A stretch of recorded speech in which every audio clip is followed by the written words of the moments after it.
ગુજરાત રાજ્ય ચૂંટણી પંચ દ્વારા ગ્રામ પંચાયતની ચૂંટણી અંગેની જાહેરાત કરવામાં આવી હતી, જેમાં આગામી તારીખ 22 જૂનના રોજ ચૂંટણી યોજાશે.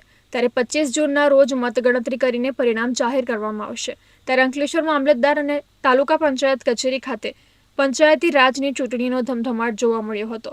આજરોજ ગ્રામ પંચાયતની ચૂંટણી માટે ઉમેદવારી ભરવાનો અંતિમ દિવસ હતો, જેને કારણે ચૂંટણી કચેરીઓમાં ઉમેદવારીનો મેળાવડો જોવા મળ્યો હતો. અંકલેશ્વર તાલુકાના જીતાલી ગ્રામ પંચાયતમાં સરપંચ પદ માટે જગદીશ પ્રભાત વસાવાએ 10 સભ્યો સાથે ફોર્મ ભર્યું હતું, જ્યારે સંજાલી ગામના સરપંચના ઉમેદવાર અતિકા સફાકત ભૈયાતે 10 સભ્યો સાથે ઉમેદવારી નોંધાવી હતી. વધુમાં કોસંબડી ગ્રામ પંચાયત ચૂંટણીમાં સરપંચના ઉમેદવાર શારદા પ્રકાશભાઈ વસાવાએ 16 સભ્યો સાથે ઉમેદવારી નોંધાવીને પોતાની જીતનો દાવો કર્યો હતો.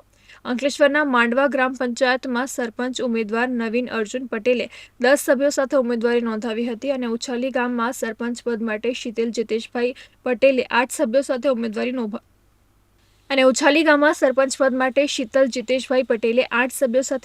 નોંધાવી હતી.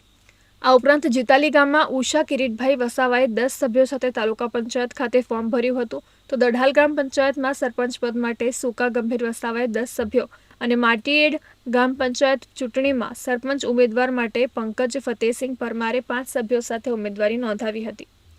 ઉલ્લેખનીય છે કે 11 જૂને ઉમેદવારી પરત ખેંચ્યા બાદ કયા ઉમેદવાર મેદાનમાં છે તે ચિત્ર સ્પષ્ટ થશે.